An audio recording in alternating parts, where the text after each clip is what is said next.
the French, the Texans, Dallas Cowboy fans,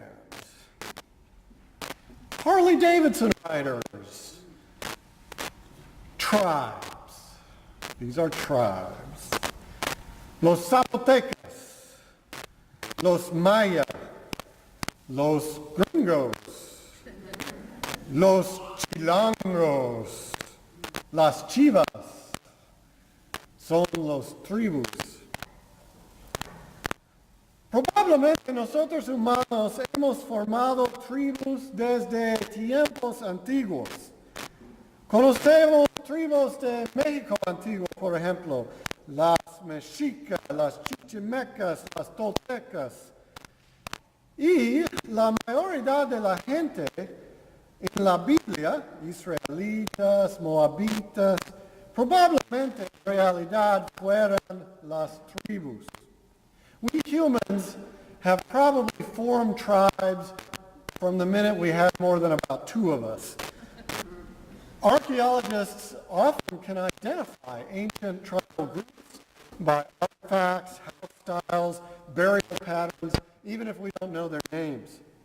And many of the peoples referred to in the Bible, often referred to as kingdoms, with my archaeological eyes, I look at them and say, this is a bunch of tribes. These are probably really tribes. Yo no creo que las tribus son necesariamente malos. Tribus nos da gente que conocemos, gente en quien podemos confiar. Ser humano es ser miembro de 1 o 2 o 3 tribus. I don't think that tribes aren't necessarily bad. They give us people that we know. They give us people we can trust. They give us traditions and practices that are familiar.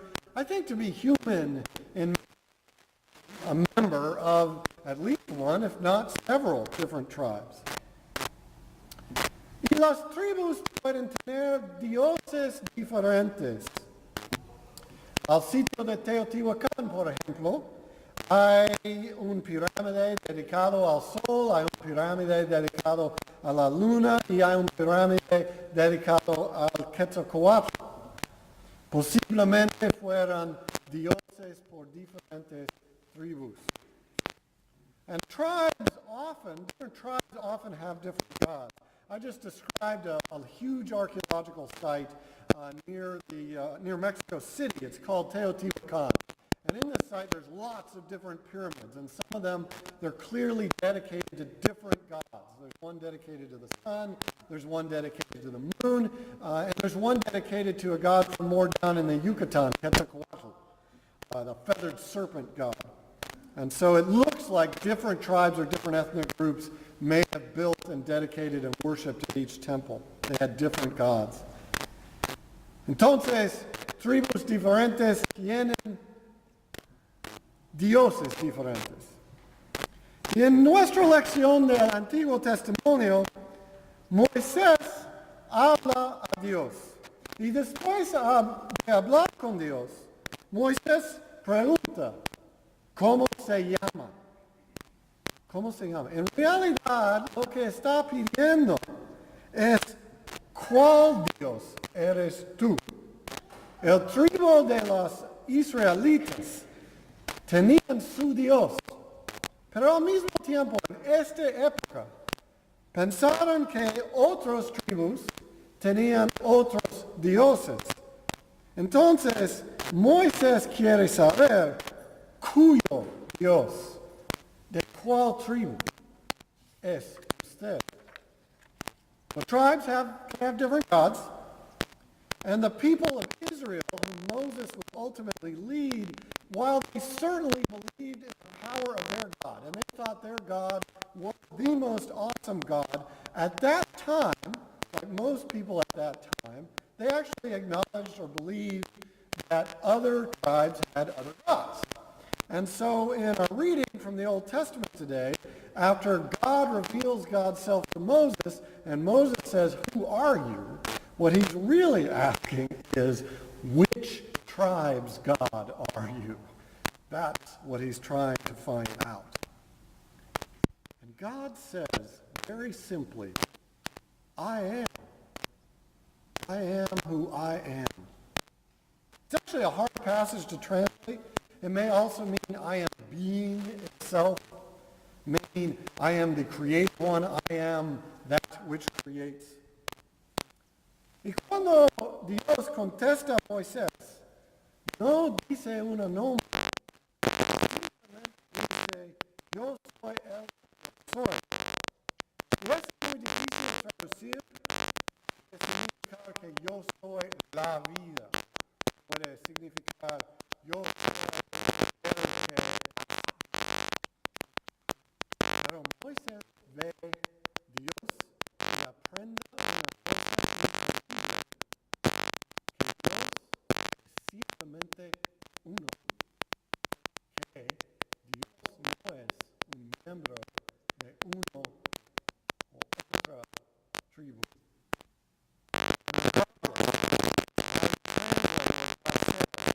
Moses learns an amazing thing. First, that God is one, that God is. Also, God is not a member of any particular tribe. What we do is that from a looking up, all of our tribes truly share one God. And really, we can be members of a tribe. We can be members of many tribes and still be God's people. Cuando aprendemos que Dios no es un miembro de una u otra tribu, lo que aprendemos es que todos nosotros, que todas las tribus comparten el mismo Dios. Y, más importante, podemos ser miembros de una tribu, de dos tribus, y al mismo tiempo miembros del tribu de Dios. In the gospel, Jesus reveals what it means to be a member of God's tribe, what it means to be God's people. And he means not to try to conquer or change, which is what most of our tribes go about trying to do, but to self-offer, to give up yourself, to make others more important than yourself. He talked about dying to yourself. That's a big, heavy word and a heavy phrase, but I think it has lots of aspects to it. And I believe that one aspect of dying to yourself is to give up our tendency as humans, natural human tendency, to think of our tribe as the most important tribe. It is to actually make us your tribe. Somos la gente de Dios primeramente, miembros de nuestras tribus humanos de uno. Y en el Evangelio, Jesús revela lo que significa ser un miembro de la tribu de Dios. Significa que hacemos otras cosas de nosotros. Un aspecto de perder su vida, de olvidarse de sí mismo, es perder o olvidar la idea de que su tribu es la tribu más importante en el mundo. Significa que hacemos otras tribus más importantes que nosotros. Our world is full of tribes. And our world desperately needs people who can be God's tribe first, because we haven't been doing a very good job of being different tribes together. The beautiful thing is that we all actually know how to do this. Already, just in the first few weeks, in listening to the people from the 1 o'clock service tribe, I have heard truly amazing stories of parents giving up themselves, giving up opportunities, giving up businesses, giving up money, giving up living among members of their own tribe in order to make their kids happy, in order to sacrifice all that so their kids can have a better life. El mundo necesita gente quien puede ser miembros del tribu de Dios primeramente y miembros de otros tribus segundo. Y sabemos cómo hacerlo. He aprendido de los miembros de las tribus del servicio de las 9, del servicio de las 10:30, que hay gente en esta iglesia que hacen cada semana sacrificios increíbles. He aprendido de personas muy importantes con negocios, que son muy deprisa, sacrificando su tiempo y su dinero para ayudar gente que necesitan ayuda. He visto gente saliendo de sus casas en la noche, saliendo fuera de sus familiares para ayudar, para jugar juegos con viejos que viven sola en una casa para viejos. Those of you who speak Spanish and English have figured out that I have not been saying the exact same thing in both languages. I've actually been I've been saying radically different things, but I've been trying to honor each language group, each tribe, and use words and ideas that will make sense.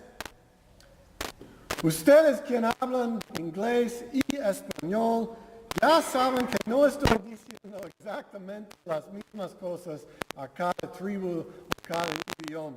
Estoy intentando honrar cada idioma, cada grupo con ideas que son familiares a cada grupo. Pero quiero decir esto en exactamente la misma manera. I want to say this in exactly the same way. We can be God's tribe. In this tribe, we honor and we respect the differences we have, but we set them aside to help each other and to help the world. Podemos ser una tribu de Dios. En esta tribu honramos y respetamos nuestras diferencias, pero nosotros los pusimos a un lado para ayudarnos unos a otros, para ayudar al mundo. God's world is big enough for many tribes. We got SUV drivers and we got bicyclists. We got Republicans and we got Democrats. This weekend I was hearing something about Longhorns and Aggies and something, I don't know what rice is. And that was a crucial mistake. I may be thrown out of the tribe. We have many tribes. We have many different tribes. I actually don't believe God dreams of a world with no tribes. I believe God dreams of a world where together we learn from each other. And we learn together, listening to each other, what makes us part of God's tribe. We need that. And we can do that here. St. John's is big enough for many tribes. Let us show the world that our first tribe is God's tribe. El mundo de Dios es tan grande, suficientemente grande a tener muchas tribus. Las Chivas y Club América. No creo que Dios sueñe de un mundo sin las tribus. Un mundo sin el super clásico será muy aburrido, ¿no es cierto? Yo creo que Dios sueña de un super clásico donde aprendemos de unos a otros y aprendemos lo que hacen nosotros, miembros del tribu de Dios. La iglesia de San Juan es suficientemente grande por muchas tribus. Mostrarnos al mundo el valor de ser miembros del tribu de Dios. Amén.